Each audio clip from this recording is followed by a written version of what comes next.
ஹாய்ங்க. Good morning. இன்றைக்கி Pandian stores எபிசோடில் என்ன ஆச்சுன்னு பார்க்குறதுக்கு முன்னாடி எல்லோரும் மறக்காமல் நம்ம சேனலுக்கு சப்ஸ்கிரைப் பண்ணிக்கோங்க, லைக் அண்ட் ஷேர் பண்ணுங்கள். ஜெயிலில் கோமதியை மட்டும் தனியாக ஒரு செல்லை போட்டு அடைச்சி வச்சுருக்காங்க.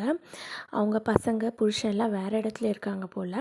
கோமதி ஒரு மாதிரி டல்லாக இருக்காங்க. காலையிலேருந்து அழுது அழுது ட்ரெயின் ஆகிருக்காங்க இல்லையா, அதனால் பாடி ரொம்ப வீக் ஆகிடுச்சு. அவங்க தண்ணி கொடுக்க ட்ரை பண்ணும்போது நெஞ்சை பிடிச்சிக்கிட்டு கீழே மயக்கம் போட்டு விழுந்துட்டாங்க. அப்புறம் நிறைய நேரமாக அப்படியே தான் விழுந்து கிடக்குறாங்க. யாரும் வரக்கானோம். இங்கே வீட்டில் ராஜி, மீனா, அரசி 3 பேருமே ரொம்ப துவண்டு போய் உக்காந்துருக்காங்க. அவங்க அழுதுகிட்டே இருக்காங்க. மீனா தான் எல்லாரை விட பெரியவ. அவளும் ரொம்ப உடஞ்சி போயிடுறா. ஏன்னா வீட்டில் எல்லா ஆம்பளைங்களும் உள்ளே இருக்காங்க.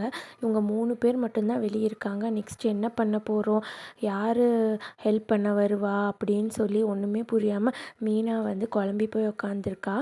அரசியும் கேட்குறா, அண்ணி அண்ணி என்ன அண்ணி ஆகும், நம்ம அப்பா அம்மா அவ்வளோதான், நான் ஜெயிலே தான் இருப்பாங்களா, இனிமேல் வெளியே வர மாட்டாங்களா அப்படின்னு சொல்லி ரொம்ப பயப்படுறா. மீனா, நீ அப்படியெல்லாம் நினைக்காத அரசி, யார் உனக்கு அப்படி சொன்னா, அப்படியெல்லாம் ஒன்றும் நடக்காது. நாளைக்கு கோர்ட்டில் நமக்கு நல்ல முடிவாக தான் வரும். எல்லோரும் வெளியே வந்துடுவாங்க நாளைக்கு, நீ பயப்படாத அப்படின்னு சொல்லி தைரியம் சொல்கிறா. அரசி இல்லை அண்ணி, அம்மா நிறையா டேப்லெட்ஸ் எடுத்துப்பாங்க, ஒன்று கூட எடுத்துகிட்டு போகல அம்மா.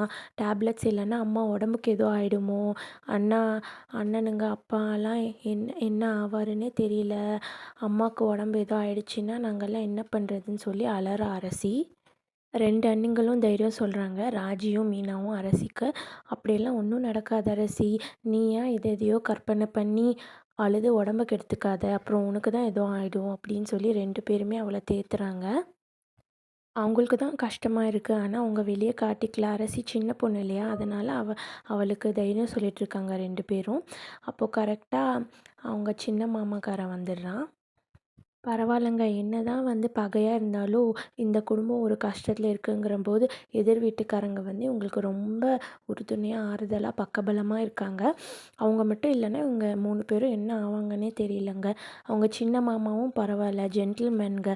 அவங்கள எவ்வளோ அவமானப்படுத்தியிருப்பாங்க. இப்போ ரீசெண்டாக தான் நடந்தது, அதுக்குள்ளே இவ்வளோ பெரிய பிரச்சனை வந்துடுச்சுன்னு அவங்க அதெல்லாம் மனசில் வச்சுக்காமல் குடும்பத்துக்காக கிளம்பி வந்துட்டாங்க பாருங்கள். என்ன பண்ணிகிட்ருக்கீங்கம்மா, 3 பேரும் உட்காந்து அழுதுகிட்டே இருந்தால் என்ன ஆகும் உடம்பு, அழாதீங்க, எல்லாம் சரியாயிடும். நம்ம மேலே எந்த தப்பும் இல்லை. தப்பு இருந்தால் தான் நம்ம கவலைப்படணும், பயப்படணும். நம்ம மேலே எந்த தப்பும் இல்லை. நாளைக்கு கோர்ட்டில் பாருங்கள், நமக்கு சாதகமாக தான் தீர்ப்பு வரும்.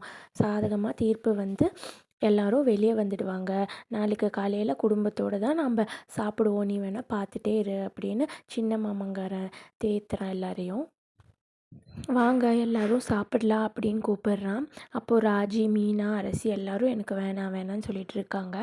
அதுக்குடனே நீங்கள்லாம் சாப்பிடாம உண்ணாவிரதம் இருக்க போகிறீங்களா, நீங்கள் உண்ணாவிரதம் இருந்தால் அவங்கெல்லாம் வெளியே வந்துடுவாங்களா, இல்லை ஒன்றும் நடக்க போகிறது இல்லைல்ல, நாம் எப்படி கவலைப்பட்டுட்டே உட்காந்துருந்தா ஒன்றும் நடக்காது. நமக்கு தேவை இப்போ உடம்பு நல்லா வச்சுட்டு ஆரோக்கியமாக இருக்கணும். அப்போ தான் அடுத்தடுத்து நடக்கிற பிரச்சனை எல்லாத்தையும் நம்ம ஃபேஸ் பண்ண முடியும். அதுக்கு நம்ம முதல்ல சாப்பிடணும், வாங்க எல்லோரும் சாப்பிடலாம் அப்படின்னு சொல்லி பிளேட் எடுத்துகிட்டு வராங்க. கிச்சனுக்குள்ளெல்லாம் ஆம்பளைங்க போய் பார்த்ததே இல்லைங்க. ஆனால் இப்போ பாருங்கள், பொம்பளைங்க துவண்டு போய் உட்காந்ததுனால சின்ன மாமங்காரனே போய் எல்லாத்தையும் எடுத்துகிட்டு வரான். ராஜி, வாம்மா வா, நீ உங்கள் அம்மா சமையலில் சாப்பிட்டு நிறையா நாள் ஆகுதுல்ல, வா, உங்கள் அம்மா சித்தி எல்லாரும் உனக்கு பிடிச்சதை செஞ்சு கொடுத்து அனுப்பிச்சிருக்காங்க, நல்லா வயிறார சாப்பிட்டு தூங்குங்க, நாளைக்கு காலையில் எல்லா பிரச்சனையும் சரியாயிடும் அப்படின்னு சொல்லி அவனே எல்லாருக்கும் பிளேட் எடுத்துகிட்டு 3 பேருக்கும் போட்டு தரான். ஆனால் அவங்களுக்கு மனசே இல்லைங்க. பிளேட் கூட வாங்காமல் அப்படியே தான் உட்காந்துருக்காங்க. அங்கே எல்லோரும் சாப்பிட்டாங்களா, ஜெயிலில் அண்ணா, அப்பா, அம்மாலாம் என்ன பண்ணிகிட்ருப்பாங்க மாமா, அவங்கெல்லாம் சாப்பிட்ருப்பாங்களா, என்ன சாப்பிட்ருப்பாங்க அப்படின்னு சொல்லி அழுதுகிட்டே ராஜி உட்காந்துருக்கா சாப்பிடாம. அப்புறம் அவங்க மாமாக்காரனுக்கு மனசே கேட்கல, சரின்னு சொல்லி அவர் தான் ஊட்டி விடுறாரு. அப்போ மீனா கேட்குறா, நீங்கள் சாப்பிட்டீங்களா சித்தப்பா அப்படின்னு. சாப்பிட்டேம்மான்னு சொல்லிட்டு மழுப்பிட்டே சொல்கிறாரு பதில். எனக்கு என்னமோ அவர் சாப்பிட்ருக்க மாட்டாருன்னு தான் தோணுதுங்க. எப்படியோ எல்லாரையும் சாப்பிட வச்சுட்டாங்க. சாப்பிட வச்சுட்டு நீங்கள் எல்லாம் போய் முதல்ல தூங்குங்க. தூங்கி எந்திரிச்சா நாளைக்கு காலையில் எல்லா பிரச்சனையும் சரியாயிடும். நடந்ததையே நினச்சி உங்கள் உடம்ப கெடுத்துக்காதீங்கன்னு சொல்லி எல்லாரையும் தூங்க அனுப்பிச்சிட்டாங்க. அனுப்பிச்சிட்டு அவங்களும் அன்னைக்கு அங்கேயே தான் தூங்குறாங்க போல். பரவாயில்லங்க, இவங்க 3 பேர் தனியாக இருக்காங்க. காலம் கெட்டு கிடக்கு. ரவுடி பையங்க வந்து பிரச்சனை பண்ண போகிறாங்கன்னு சொல்லி அவங்க பெரிய அண்ணங்காரனும் சின்ன அண்ணங்காரனும் இவங்க தம்பியை அனுப்பி வச்சுருக்காங்க போல். அதனால பழனிவேல் வந்து இவங்க 3 பேருக்கும் துணையா இங்கேயே தூங்கிட்டாங்க நைட்டு. மீனா அரசியும் ராஜியும் தூங்க வச்சுட்டு போகிறப்போ, என்னம்மா தூங்கிட்டாங்களா? நீ ஒன்றும் பயப்படாதம்மா, பயப்படாமல் நீ போய் தூங்கு. நான் இன்னைக்கு இங்கேயே தான் இருப்பேன். பொண்ணுங்க மட்டும் தனியாக இருந்தால் நம்ம ஊரில் வந்து ரவுடி பையங்க வந்து பிரச்சனை பண்ணுவாங்க. எதுக்கு நமக்கு தேவையில்லாமல் பிரச்சனை? நான் இங்கே தான் இருப்பேன். எதாக இருந்தாலும் என்னை கூப்பிடுமா, நான் இங்கே தான் இருக்கேன் அப்படின்னு சொல்லிட்டு மீனா உள்ளே போயிடுறா தூங்க. அப்புறம் நிறையா நேரம் கழித்து வராங்கங்க. அங்கே வார்டன் இருப்பாங்கள்ல, அவங்க வந்து என்னாச்சும்மா, எந்திரி எந்திரின்னு சொல்லி எழுப்ப ட்ரை பண்ணுறாங்க. ஆனால் கோமதி எந்திரிக்கவே இல்லை. அப்போ தான் சரி, உடம்பு சரியில்லை போல், ஏதோ தப்பாக இருக்குன்னு சொல்லி புரிஞ்சுட்டு தூக்கிட்டு போகிறாங்க. இங்கே மயிலோட வீட்டில் மயிலோட அம்மாக்காரியும் அப்பாக்காரனும் உட்காந்து பேசிகிட்டு இருக்காங்க. அப்பாக்காரர் சொல்கிறான், நம்ம தப்பு பண்ணிட்டோமோன்னு தோணுது.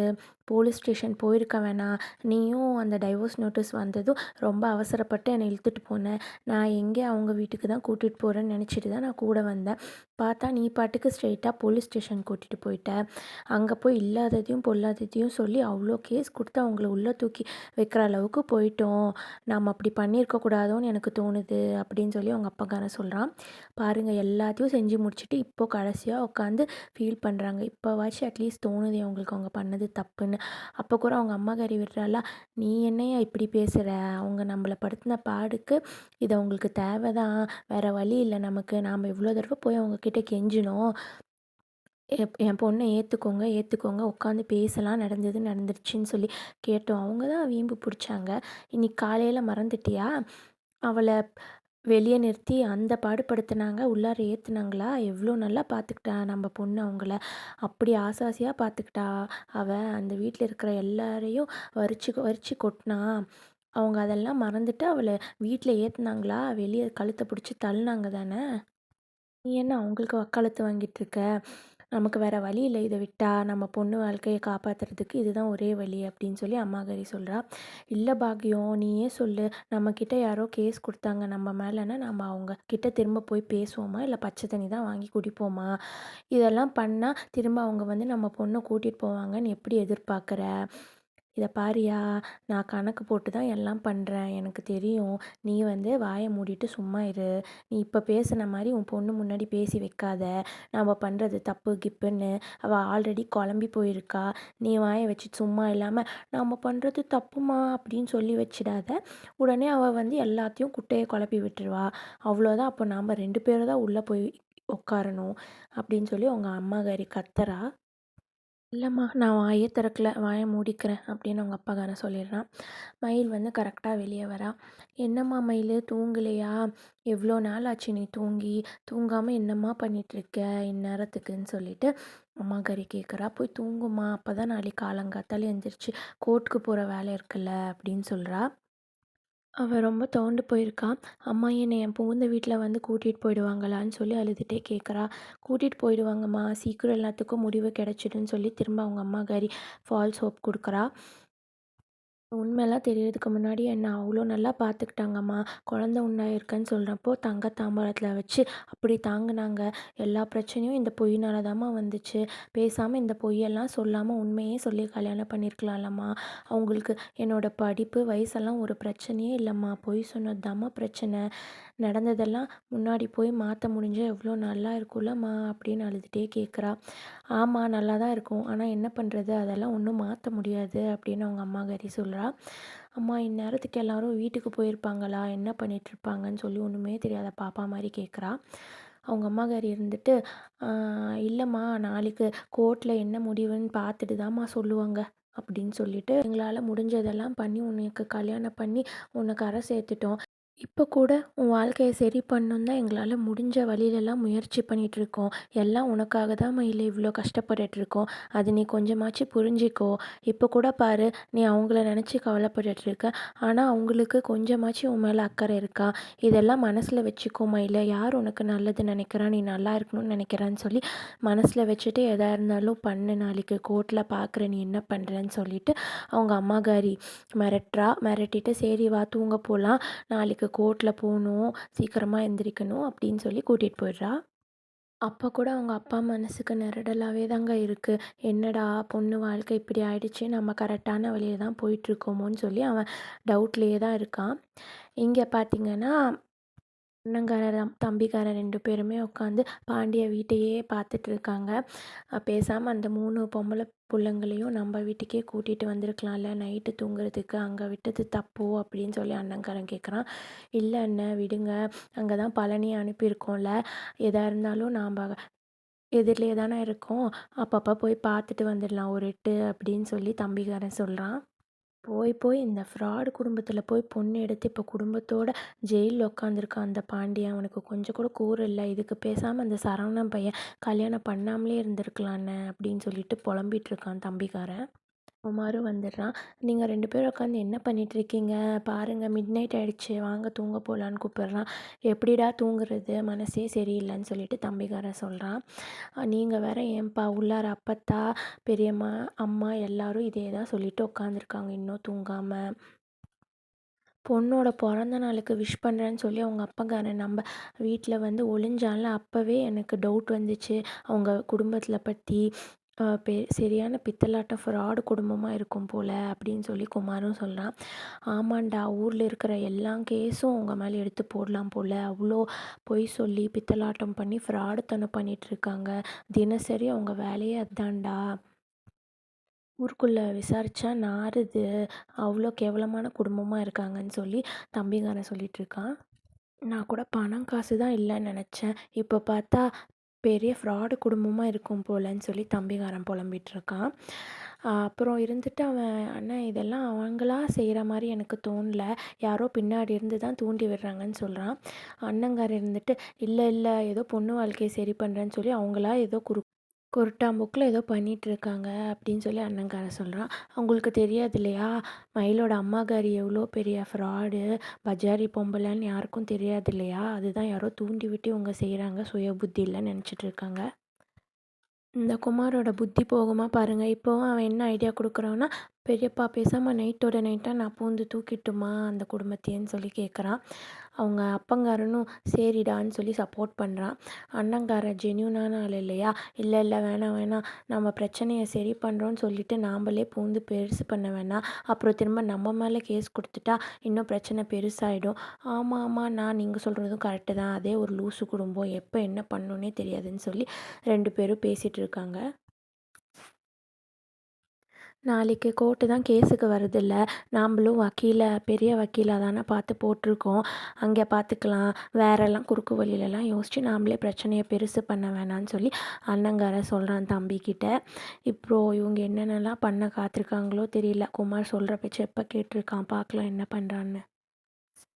இங்கே கோமதிய அட்மிட் பண்ணிடுறாங்க ஹாஸ்பிட்டலில். அங்கே ஜெயிலே இருக்கும் இல்லையா? அங்கே டாக்டர் வந்து பார்த்துட்டு, "என்ன மேடம் பார்த்துட்ருக்கீங்க? பிபி, சுகர் எல்லாமே கம்மியாக இருக்குது. நீங்கள் என்ன இவங்கள அ சரியா கவனிக்கலையா? நைட்லாம் சாப்பிடல போல" அப்படின்னு சொல்லி டாக்டர் சொல்லிகிட்ருக்காங்க. எங்கங்க நாங்கள் சொல்கிற பேச்ச கேட்குறாங்க. சாப்பிட மாட்டேன்னு அடம் பிடிச்சிட்டு இருந்தாங்க. அதான் பாருங்க இப்போது எல்லாமே கம்மியாயிடுச்சு அப்படின்னு சொல்லி போலீஸ் சொல்லிகிட்ருக்காங்க. ட்ரிப்ஸ் ஏற்றிருக்குங்க. 3வது ட்ரிப்ஸ் போயிட்டுருக்கு. அது முடிஞ்ச உடனே நீங்கள் கோர்ட்டுக்கு கூட்டிகிட்டு போகலாம். சாப்பிட வச்சு கூட்டிகிட்டு போங்க அப்படின்னு சொல்லி டாக்டர் சொல்லிட்டு போயிட்டாரு. கோமதியை வந்து திட்டுறாங்க போலீஸு. ஏம்மா இப்படி பண்ணுற? நான் நைட்டே சொன்னேன் இல்லையா சாப்பிடுன்னு. பாரு சாப்பிடாததுனால எவ்வளோ பெரிய பிரச்சனை ஆயிடுச்சு. எங்களுக்கு தான் திட்டு விழுகுதுன்னு சொல்லி போலீஸ்காரம்மா சொல்லுது. இல்லை என்னோட பசங்க புருஷனெல்லாம் பார்க்காம நான் சாப்பிட மாட்டேன். பச்சை தண்ணி கூட குடிக்க மாட்டேன்னு சொல்லி டைலாக் விட்டுட்ருக்கா கோமதி. நீ சொல்கிற பேச்ச கேளுங்கம்மா. அவங்கெல்லாம் சாப்பிட்ருப்பாங்க. நீங்கள் சாப்பிடுங்க பேசாம பேசாமன்னு சொல்லிட்டு கான்ஸ்டபிள் அனுப்பிடுறா சாப்பாடு வாங்கிட்டு வர சொல்லி. ஏம்மா என் புருஷனை பசங்களெல்லாம் அடிச்சிருக்க மாட்டாங்கல்ல, அவங்கெல்லாம் நல்லா தானே இருக்காங்கன்னு சொல்லி கேட்குறா. எல்லாம் நல்லா தான் இருக்காங்க, இன்னைக்கு கோர்ட்டுக்கு வருவாங்கல்ல, நீங்களே பாருங்கன்னு சொல்லி போலீஸ் சொல்கிறா. ஏம்மா இன்னைக்கு நாங்கள் தான் குற்றவாளின்னு சொல்லிடுவாங்களா, நாங்கள் எந்த தப்புமே பண்ணலம்மா, வீட்டுக்கு வர பொண்ணை கொடுமைப்படுத்துகிற அளவுக்குலாம் நான் கெட்டவே இல்லைன்னு சொல்லி கோமதி சொல்கிறா. அப்படிலாம் நான் சொல்லவே இல்லைம்மா, நீங்கள் கெட்டவன்னு சொல்லலை, எதுவாக இருந்தாலும் கோர்ட்டில் வந்து நீங்கள் பேசிக்கோங்க, அங்கே தான் உங்களுக்கு நீங்கள் சொல்கிறது கரெக்டாக தப்பான்னு பார்த்து தீர்ப்பு சொல்லுவாங்க. நீங்கள் தான் ஆல்ரெடி எல்லாமே என்கிட்ட சொல்லிட்டீங்களே, திரும்ப திரும்ப அதே சொல்லிட்டு இருக்காம பேசாமல் சாப்பிடுங்க, பாருங்கள் சாப்பாடு வந்துருச்சுன்னு சொல்லி எழுப்பி சாப்பிட வைக்கிறாங்க. ஆனால் அவளுக்கும் அதே சிந்தனை தாங்க. எங்கள் வீட்டில் 3 பொம்பளைங்க சாப்பிடாம அதே யோசிச்சுட்டு இருந்தாங்களே, அதே மாதிரி தான் எங்கள் கோமதியும் பசங்க சாப்பிட்டாங்களா, வீட்டில் மருமகளும் பொண்ணும் சாப்பிட்டாளா, கணவர் சாப்பிட்டாரான்னு சொல்லி அதே சிந்தனையில் தான் எடுத்த முதல் வாயை வச்சுட்டு அழ ஆரம்பிச்சிடுறா. ஐயோ குடும்பமாக சேர்த்து சாப்பிடுவோமே, இன்றைக்கி இப்படி சாப்பிட வேண்டியதாயிடுச்சேன்னு சொல்லிட்டு அழுதுகிட்டே சாப்பிட்ற மாதிரி காட்டுறாங்க. அடுத்த நாள் காலையில் ஆயிடுச்சு இல்லையா, அதனால எங்கள் மயில் வீட்டில் லாயர் வந்துடுறாங்க. மயிலை வந்து அவங்க அம்மாக்காரி கூட்டிகிட்டு வரா. இதை பாருங்கள், எப்படி இருந்த பொண்ணு இப்படி ஆயிட்டா, ரெடியாகுன்னு சொன்னால் ரெடியே ஆக மாட்டேங்கிறா கோர்ட்டுக்கு போகிறதுக்கு, இவளை பார்த்தாலே எனக்கு கண்ணில் ரத்த கண்ணீர் வருது, எப்படி இருந்த பொண்ணு இப்படி ஆயிட்டா பாருங்கள், துரும்பா இழைச்சிட்டான்னு சொல்லி அவங்க அம்மாக்காரி ஓவராக பில்டப் விட்டுட்ருக்கா. கோர்ட்டுக்கு வர்றதுக்கு பயமாக இருக்காங்க இவளுக்கு, நீங்கள் ஏதோ சொல்லுங்கள் அப்படின்னு சொல்லி லாயர்கிட்ட சொல்கிறா அம்மாக்காரி. அதுக்கு இருந்துட்டு லாயர், பயப்பட வேண்டாம்மா, அவங்க கேட்குற கேள்விக்கு மட்டும் பதில் சொல்லு, அது போதும் அப்படின்னு சொல்லிட்டு சொல்கிறாங்க லாயரு. உடனே மயில் வந்து பயந்துட்டா. என்னது கேள்வியா, இன்னும் வேறு கேள்வி கேட்பாங்களா, என்ன கேள்வி கேட்பாங்க அப்படின்னு சொல்லி திணறா. அது ஒன்றும் இல்லைம்மா, அன்றைக்கி போலீஸ் வந்து கேட்டாங்கல்ல, வரதட்சணை கொடுமை பண்ணாங்களா, உன்னை மாமியார் வந்து அடித்து கொடுமைப்படுத்தினாங்களா, துன்புறுத்துனாங்களா அப்படின்லாம் கேட்பாங்க, அதுக்கு மட்டும் நீ ஆமான்னு பதில் சொன்னால் போதும் அப்படின்னு அவங்க அப்பங்காரன் சொல்கிறான். அதுக்கு இருந்துட்டு மயில், என்னங்க இப்படியெல்லாம் பொய் சொல்கிறது தப்பு இல்லையா, நீங்களே லாயராக இருந்துட்டு என்னை பொய் சொல்லி சொல்கிறீங்க அப்படின்னு சொல்லி பாவமாக மூஞ்சி வச்சுட்டு கேட்குறா. அதுக்கு இருந்துட்டு, என்ன பண்ணுறது, நமக்கு வேறு வழி இல்லை, இதெல்லாம் உன் வாழ்க்கைக்காக தான் பண்ணுறோம் மயில், கொஞ்சமாச்சு நாங்கள் சொல்கிறத கேட்டு எங்களுக்கு ஒத்துலை, இந்த ஒரே ஒரு பொய் மட்டும் சொல்லிவிடு, அவ்வளோதான், இன்னுமே வாழ்க்கையில் எந்த பொய்யுமே சொல்ல தேவையில்லை அப்படின்னு அவங்க அம்மாக்காரி அப்படியே சைடில் ஏற்றி விடுறா. அப்போ கூட மயில், அம்மா ஆல்ரெடி சொன்ன பொய்க்கு தாம்மா இந்த நிலமையில உட்காந்துருக்கோம், திரும்ப திரும்ப பொய் சொல்லி என் வாழ்க்கை என்ன ஆகும்னு எனக்கு ஒரே குழப்பமாக இருக்குமான்னு சொல்லி கதறா. இதை பாரும்மா, அவங்கள கஷ்டப்படுத்தணும் கொடுமைப்படுத்தணும்லாம் நமக்கு எந்த எண்ணமும் இல்லை, நமக்கு தேவை நீ வந்து மாப்பிள்ளையோடு சேர்ந்து வாழணும், அது மட்டும்தான், அதுக்காக தான் இந்த மாதிரி நம்ம கேஸ் போட்டிருக்கோம். அவங்க பாரு இன்றைக்கி கோர்ட்டில் வந்து நமக்கு சாதகமாக தீர்ப்பு வந்த உடனே அவங்களா வந்து உன்னை கூட்டிகிட்டு போயிடுவாங்க, அப்புறம் நீ மாப்பிள்ளை கூட சந்தோஷமாக வாழலாம் அப்படின்னு மயிலோட அம்மாக்காரி மயிலை ஏற்றி விடுறா. அது எப்படிம்மா, எப்படி தான் நமக்கு சாதகமாக தீர்ப்பு வந்து அந்த வீட்டுக்கு நான் போனாலும் என்னை அவங்க வந்து பழைய மாதிரி ஏற்றுப்பாங்களா, என்னை வந்து நல்லா வச்சுருப்பாங்களா, நான் சந்தோஷமாக இருக்க முடியுமா, என்கிட்ட நல்ல விதமாக பழகுவாங்களான்னு சொல்லி குழப்பமாக கேட்குறா. அதெல்லாம் ஒன்றும் இல்லைம்மா, பழகுவாங்கன்னு சொல்லி லாயர் சொல்கிறா. உடனே மயிலோட அம்மா இருந்துட்டு, அப்படி பழகலைன்னா அதுக்கு கூட ஒரு கேஸை போட்டு விட்டுருவோம் அப்படின்னு தெனாவட்டா பதில் சொல்கிறா. லாயர் இருந்துட்டு, நீ ஒன்றும் பயப்படாதம்மா, வீட்டில் போலீஸ் வந்தப்போ உன்னை கேட்ட கேள்வி அதே தான் இங்கேயும் கேட்பாங்க, அவங்கக்கிட்ட என்ன பதில் சொன்ன அதே மாதிரி இங்கேயும் பதில் சொல்லிவிடு, அவங்க கேட்குறதுக்கெல்லாம் ஆமாம் ஆமான்னு சொல்லிவிடு, அவ்வளோதான், வேறு ஒன்றும் இல்லை, நீ போட்டு எதுவும் குழப்பிக்காத அப்படின்னு சொல்லி லாயர் இதை மாதிரி பண்ணால் எனக்கு வந்து மாமா கூட வாழ முடியுமா அப்படின்னு சொல்லி மயில் கேட்குறதுக்கு, கண்டிப்பாம்மா, நமக்கு சாதகமாக தீர்ப்பு வந்துடும், நீ இதை மட்டும் பண்ணால், அப்புறம் வந்து நம்ம டிமாண்டை நம்ம சொல்லி நமக்கு என்ன வேணுமோ கேட்டுக்கலாம் அப்படின்னு சொல்லி லாயர் சொல்ல, எனக்கு டிமாண்ட்லாம் ஒன்றும் இல்லை சார், நான் வந்து அவர் கூட சேர்ந்து வாழணும், அவ்வளோதான் எனக்கு, கண்டிப்பாம்மா உனக்கு என்ன வேணுமோ அதை கேட்டு நம்ம பண்ணிக்கலாம், நம்ம சொல்கிறத மட்டும் கரெக்டாக சொன்னால் போதும், இன்றைக்கி நீ கோர்ட்டில் உன் கையில் தான் எல்லாம் இருக்குது அப்படின்னு எல்லாருமே சொல்கிறாங்க. சரிம்மா, நான் சொல்கிறதெல்லாம் சொல்லிட்டேன், கோர்ட்டில் பார்க்கலான்னு சொல்லி வக்கீல் கிளம்பிடுறாரு. அவங்க அம்மாக்காரி நோட் பண்ணிடுறா மயில் குழப்பத்திலே இருக்கிறத.